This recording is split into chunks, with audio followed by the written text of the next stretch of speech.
Notre prochain invité n'a pas besoin de présentation. Roger Drolet, animateur radio, conférencier, auteur. Vous dites le monde selon Roger Drolet, le bag, la femme est amoureuse, l'homme est sexuel. C'est presque rentré dans le langage populaire. Alors, il vient de publier un 3e livre qui s'appelle Propos sur la différence, les 2 dimensions, et dans lequel il nous dit, ça fait des années qu'il nous dit ça, que l'homme et la femme ne sont pas pareils. Ils ont les mêmes droits, mais c'est pas pareil. C'est ce que vous dites, Roger. Oui, c'est ce que je dis. Puis le problème, c'est que le désir d'égalité des sexes est mal placé. Bon, égalité dans les droits, ça va, mais il faut... Dans le salaire, on comprend ça. Oui, tout ça, là, bon. Oui, mais l'égalité dans les sexes est aberrant. Ça n'a aucun sens. À cause de la biologie, elle est trop différente, la biologie de la femme et de l'homme. Alors, et là, vous dites souvent, vous, l'homme utilise l'amour pour avoir du sexe. La femme utilise le sexe pour avoir de l'amour. C'est drôle que vous me dites ça, parce qu'hier, j'écoutais justement une émission française où il y avait Serge Lama, puis un autre, puis Lama disait, vous savez, dis-moi, j'ai pas eu de femme parce que j'étais pas beau. J'ai dit, je vais devenir chanteur, puis je vais en avoir des femmes. Puis il disait ça en pleine télévision hier soir. Là. Puis il dit, j'en ai eu des femmes parce que je vais chanter l'amour. Je dis, écoute, on est après confirmé ce que je dis. Ensuite, il y avait un autre chanteur qui disait la même chose aussi, je me souviens plus de son nom. Un homme dans la soixantaine, il vient de marier celle qui était la directrice de la revue Elle en France. Là. Mais les femmes sont par nature essentiellement romantiques et cherchent l'amour. Ça me fait penser à Sex and the City, la série, puis le film, où on voyait 4 femmes indépendantes, mais elles ne rêvaient que d'une chose, c'est se marier. Oui. C'est-à-dire qu'il faut faire bien attention. Quand une femme dit qu'elle aime le sexe, elle ne ment pas. Elle dit la vérité. Sauf que elle ne parle pas de la même chose que le gars. C'est pas la même motivation. Je vais vous donner un exemple. Là. On est tous les deux ici. Vous mangez des épices à grosse cuillerée. Moi, j'en mets dans ma sauce. Mais tous les deux, là, regardez bien l'analogie. Là. Tous les deux, tu sais qu'on dit, j'adore les épices. Vous, vous dites aussi, j'adore les épices, mais vous, c'est à cuillerée, puis moi, c'est dans ma sauce.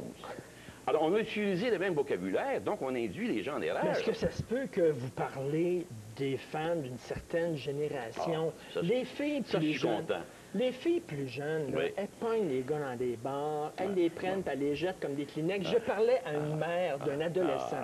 Elle me disait, mon petit passe d'une peine d'amour à une autre peine d'amour. Il s'attend à chauffer, mais les filles d'aujourd'hui, elles le prennent, couchent avec, puis elles le jettent par-dessus bord. Non, c'est du magasinage que les filles font pas de vagabondage sexuel. Je suis content de parler des jeunes, parce que mon livre, moi, je l'ai fait lire à des jeunes. Bon, puis des jeunes de 19-20 ans, moi, j'ai un fils de 18 ans. Puis il y a beaucoup de copains et de copines qui viennent chez moi. Évidemment, c'est le sujet tout le temps. Des vrais jeunes, là, pas des vieux jeunes. Des vrais jeunes qui vont dans les bars et tout ça. J'ai un chapitre, d'ailleurs, dans le livre, les fuck friends. C'est la petite fille qui demande au petit gars, je veux juste faire du sexe avec toi, pas d'autre chose. Puis 2 mois plus tard, c'était un maudit écœurant, tout ce qu'il voulait, c'était rien que ça. Voyez-vous, comme c'est contradictoire? Elle utilise son pouvoir. C'est l'affaire du gars, c'est le sexe. Les filles n'ont aucun plaisir dans le sexe. Aucun? En dehors de l'amour. Il y a pas de filles. Mais quelle fille? Je suis désolé, je ne veux pas parler de ma vie privée, mais quelle fille vous avez rencontrée exactement? Dans l'amour. Dans l'amour, ça marche, ma femme aime ça, mais dans l'amour. Mais en dehors de l'amour, ça ne l'intéresse pas. Comment ça serait le plus beau gars de la planète? Elle veut rien savoir. La fille, il faut qu'elle soit en amour. Oui. C'est 2008 aujourd'hui, 2008, 4 novembre 2008. Oui, absolument. Puis moi, c'est confirmé par les gens. C'est une image qu'on se donne. Il ne faut pas oublier qu'il y a un grand pouvoir là-dedans aussi. Hein? La fille a un pouvoir. Écoutez, vous êtes allé à Paris. Qu'est-ce qui est écrit à Paris quand on arrive à Paris? À bas la prostitution. 500 000 prostituées dans la ville de Paris. C'est des jeunes qui sont prostitués. Pour qui ça, ces prostituées-là? C'est des femmes qui payent pour ça. Moi, là, j'ai fait plus que ça. Il y a 10 ans, j'étais avec un groupe de femmes. J'étais à Paris, rue Saint-Denis. J'ai dit, monsieur, je dirige des femmes. J'avais organisé des voyages à l'époque. J'ai dit, monsieur, j'ai un groupe de femmes avec moi. J'ai dit, c'est parce qu'ils veulent payer des gars. À quelle place qu'on va pour ça? Pardon? Pardon? Mais c'est parce qu'ils veulent payer, les autres-là. Moi, j'ai toujours fait ça. Ça n'existe pas, ça, monsieur.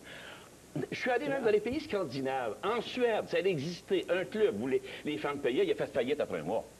Donc là, vous dites que les femmes, lorsqu'elles sont... Elles recherchent l'amour, même les femmes indépendantes, même les femmes qui ont une carrière, mais même les femmes qui peuvent se débrouiller seules, finalement, dans le fond, ce sont des petites minettes qui rêvent de se marier avec le bon... Oui, c'est parce qu'il y a beaucoup de pièges là-dedans. C'est sûr que Georges Brassens le dit bien dans un de ses poèmes. Lui, il avait compris ça parce qu'il disait 98% des femmes s'emmerdent en faisant l'amour. Georges Brassens, c'est dans les années 50-60, M. Drolet. Oui, mais écoutez, là, quand vous me parlez de même, c'est comme si... C'est le ventre de la femme aberrante, ça a pris bien du temps avant qu'elle devienne sexuelle. Les visiteurs, c'était long. Comment ça se fait que tout à coup devient sexuel en 1970 ou 80? Parce que là, on regarde... Non, mais il y a un médecin qui me dit ça, il dit, c'est aberrant d'entendre ça, qu'elle devient sexuelle tout d'un coup. La nature, ça change pas, Mais ça. moi, j'ai 2 filles, 12 et 9 ans, et je vois là, les clips qu'elles regardent, la musique qu'elles écoutent, c'est des filles très sexuelles, c'est des filles très sexuelles. C'est ça, les modèles des filles. Oui, mais ça, c'est la programmation. C'est comme le gars qui chante des chansons d'amour. Voyons donc, je t'aime à la folie, je t'aime à la folie. Voyons donc, c'est pas ça du tout. C'est laquelle que je vais baiser. Vous avez Jean-Pierre Ferland qui passe son temps à dire, moi, il dit, je voulais avoir beaucoup de femmes, qu'est-ce que je me trouvais laid, il dit. Alors, j'ai chanté l'amour, j'ai eu des femmes. Ça se confirme, c'est tellement évident que les gens ne le voient plus.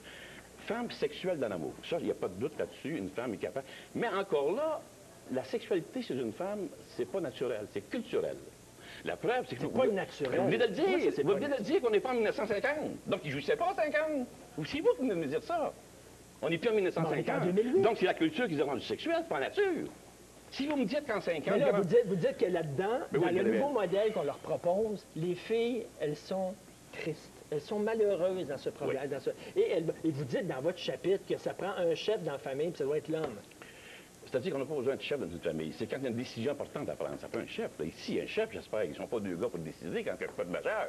Mais moi, ma femme, chez moi, elle dirige pas mal. Je trouve qu'elle est capable de diriger. Puis les femmes ont du talent pour administrer. Et ça, c'est correct. Mais sauf s'il y a une décision majeure. Mais là, écoutez, c'est l'homme. Mais l'homme, il s'en fout de ça, lui. L'homme, là, lui, il est prêt à laisser diriger sa femme. Donne-lui son sexe. C'est ça qui est important. Il y a des gars...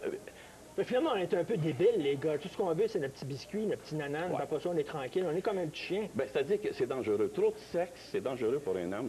Il s'en va dans le néant. Puis s'il y en a pas assez, ben, à ce moment-là, je vais vous dire une chose, s'il manque de sexe, il devient frustré. Alors, je crois que c'est dans l'amour que ça doit Vous fonctionner. donnez une conférence samedi le 8 novembre à 20h au Centre Saint-Pierre, au 12-12 Panay. C'est seulement des femmes de... C'est seulement des femmes de 50 ans et plus qui vont vous voir Les dans gens vos qui- conférences. Le livre, c'est frustré par des jeunes. Les femmes de 50 ans ne sont pas intéressées au sexe. Voyons donc. Ça n'intéresse plus, ça. Ça les intéresse plus. Ah. J'ai 47 ans, il me reste 3 ans. Oui. C'est tout.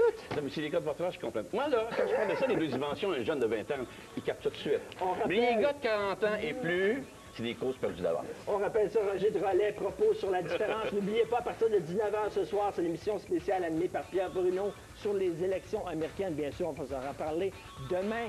Bonne journée.